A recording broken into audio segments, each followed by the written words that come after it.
बहुत समय पहले की बात है। एक विशाल और रहस्यमय जंगल के किनारे बसा था एक शांत सा गांव अमृतपुर। इस गांव की सबसे अनोखी बात थी, वहां कभी किसी ने झूठ नहीं बोला था। कहा जाता है, अगर कोई वहां झूठ बोले तो जंगल की आत्मा उसे पकड़ लेती है। गांव के एक कोने में रहता था वीर, एक समझदार और साहसी लड़का। वीर बचपन से ही जंगल की कहानियों को सुनते आया था, लेकिन उसे इन बातों पर कभी पूरा यकीन नहीं हुआ। उसका मानना था, जंगल तो बस पेड़ों और जानवरों का घर होता है, भूत प्रेत सिर्फ कहानियों में होते हैं। एक दिन गांव में आए एक बाबा। उनके पास था एक नील रंग का मोरपंख, जिसे देखकर वीर की आंखें चमक उठीं। बाबा बोले, ये नीलपंख तुम्हें उस रहस्य के पास ले जाएगा जिससे गांव की किस्मत जुड़ी है। वीर चौंका। उसने बाबा से पूछा, कौन सा रहस्य? बाबा मुस्कुराए और बोले, नीलकंठ का श्राप। फिर वो धीरे से बोले, जंगल में एक झील है। उस झील में छुपा है एक आत्मा जो सिर्फ सत्य से संतुष्ट होती है और झूठ से क्रोधित।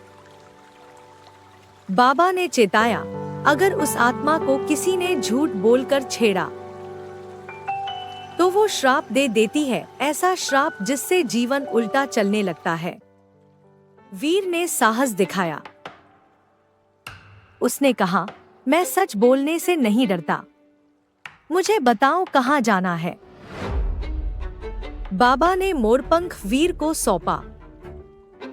जैसे ही उसने पंख को छुआ, एक हल्का नीला प्रकाश फैला और उसकी आंखों के सामने उभर आया एक रास्ता, जंगल के बीचों बीच जाता हुआ।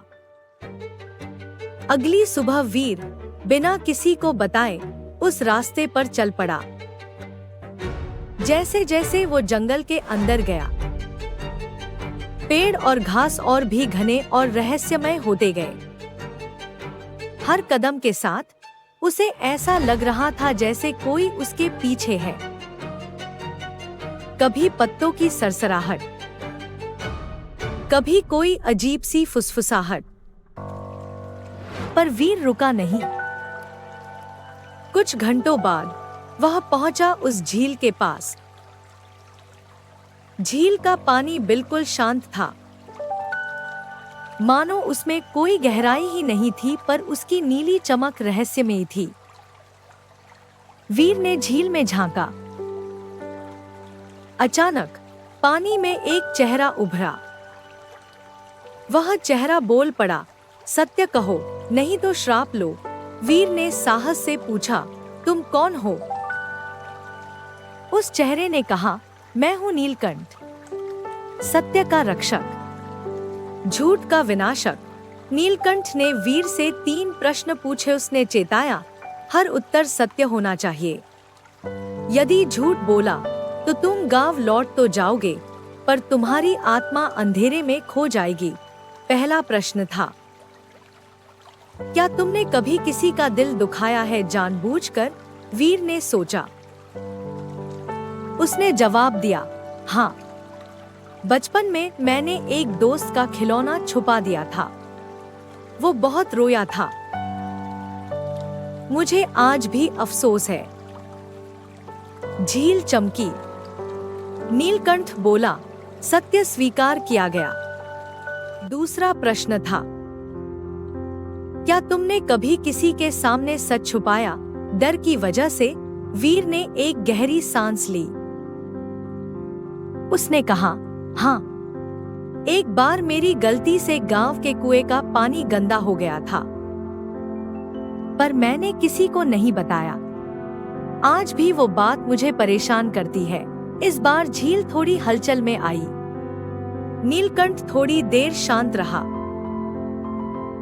फिर बोला, सच स्वीकार करना साहस की पहचान है। अब था तीसरा और आखिरी प्रश्न, क्या तुम यहाँ सिर्फ साहस दिखाने आए हो या गांव के लिए कुछ सीखने भी? वीर ने सिर झुकाया। उसने कहा, मैं जानना चाहता हूँ कि गांव में कभी कोई झूठ क्यों नहीं बोलता। अगर हर कोई हमेशा सच बोले तो क्या दर्द कम होता है या ज्यादा? नीलकंठ पहली बार मुस्कुराया। उसने कहा, सत्य हमेशा आसान नहीं होता, पर वह आत्मा को साफ करता है। जो इसे अपनाता है वो श्राप से नहीं डरता। फिर नीलकंठ बोला, वीर, तुमने तीनों उत्तर सच्चे दिए। अब सुनो मेरी असली कहानी। झील की सतह पर अब चित्र उभरने लगे। बहुत पहले नीलकंठ एक इंसान था, एक राजा जो अपने राज्य में सत्य और न्याय का पालन करता था। पर एक बार उसे धोखा मिला। उसके ही मंत्री ने झूठ बोलकर युद्ध करवाया। उस युद्ध में राजा की रानी और बेटा मारे गए। नीलकंठ ने क्रोध में जंगल में जाकर आत्महत्या कर ली और उसकी आत्मा झील में बस गई। तब से हर झूठ बोलने वाले को वो श्राप देता है। वीर की आंखों में आंसू थे। उसने पूछा, मैं इस श्राप को कैसे मिटा सकता हूँ? नीलकंठ बोला, सत्य को जीवन का नियम बनाओ और गांव में एक पेड़ लगाओ जिसका नाम हो सत्य वृक्ष। हर बच्चा जब पहली बार बोले, उसे उस पेड़ के नीचे लाया जाए और उसे सिखाया जाए कि सत्य बोलने से डर नहीं लगता। वीर ने वादा किया।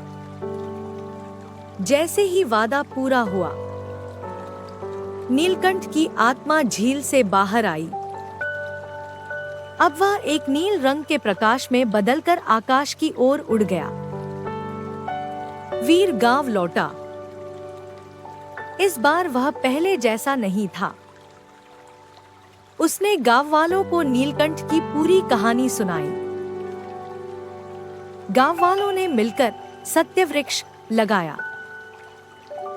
हर बच्चा अब उसी पेड़ के नीचे सत्य बोलना सीखता। गांव में पहले से भी ज्यादा शांति और प्रेम फैल गया। और वीर, वह गांव का सबसे बड़ा शिक्षक बना, जिसकी कहानियां आज भी सुनी जाती हैं। कहानी की सीख: सच बोलना हमेशा आसान नहीं होता, पर वो आत्मा को हल्का करता है। झूठ पल भर को बचा लेता है, पर जीवन भर का बोझ बन जाता है।